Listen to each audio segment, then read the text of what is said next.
Ladies and gentlemen, I have the latest article out about Jesse Lee Peterson and his latest statements on the Black community and the calls that he says we deserve. Okay, let me tell you about this article that came out in News One. Real life Uncle Ruckus, Minister Jesse Lee Peterson, Black people have been so violent over the years. Jesse Messy Peterson says, we can't dismiss how dangerous some Black conservatives are, and we know they are. Priscilla Shearer, to Diamond and Silk, to opportunists like Omarosa, who is still begging to get an invite to the cookout, even though she clearly only cares about herself. These Black conservatives defend racism and excuse the president, all to make white folks smile and feel all warm and fuzzy inside.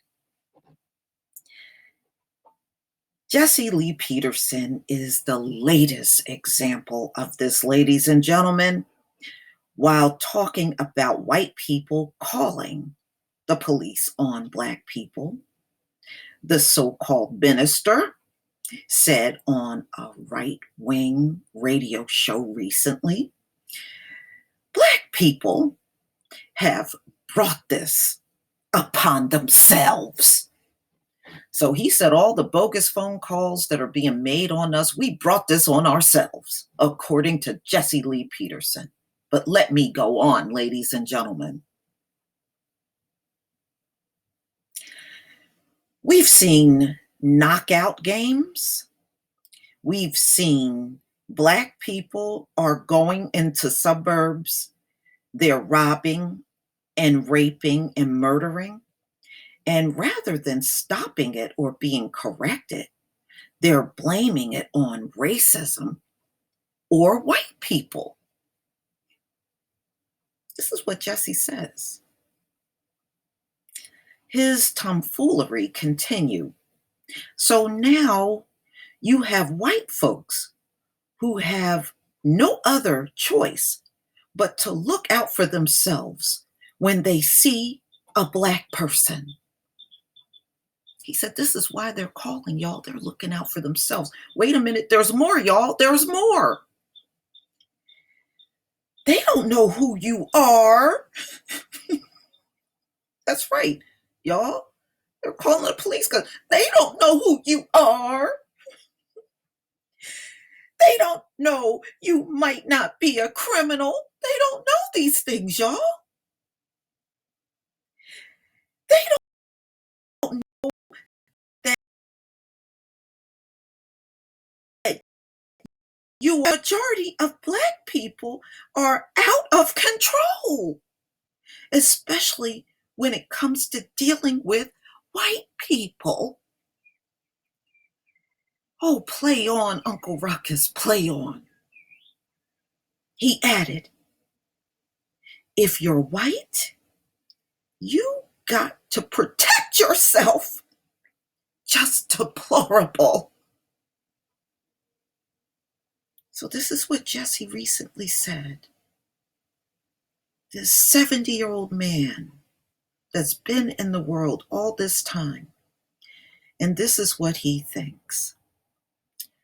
But let me just add this at the end. We in the Black community, we know a hustle when we hear one. But you in good old white America, you don't know this when it comes down to Black people. So let me fill you in. Going all the way back to chattel slavery, all the way up until now, there have been people, Black people, that white people have propped up because they sound just like them and feel just like them towards Black people. One great example, Booker T. Washington. When Booker T. Washington stood on that stage and gave his speech, white people cheered because he sounded just like them towards black people. But, but, behind the scenes, Booker T. Washington was funding anti-lynching groups, and he was funding anti-oppression groups of black people that were fighting against it during that time. See, he was one way in white people's face and another way behind the scenes. And when we listen to Jesse Lee Peterson, we know we're listening to a hustle. The problem is you don't know that you're listening to a hustle. So in the meantime, you keep cheering him on and giving Jesse Lee Peterson all the free publicity that you have been giving him all the way up until now. And keep throwing your money at him, because that is the ultimate goal at the end. To string you along, get your money, and keep playing the hustle on you. Please tell me what you think, ladies and gentlemen. Please leave your comment and subscribe. Don't forget to hit on the notification bell, and I'll see you on the next video. Peace, family.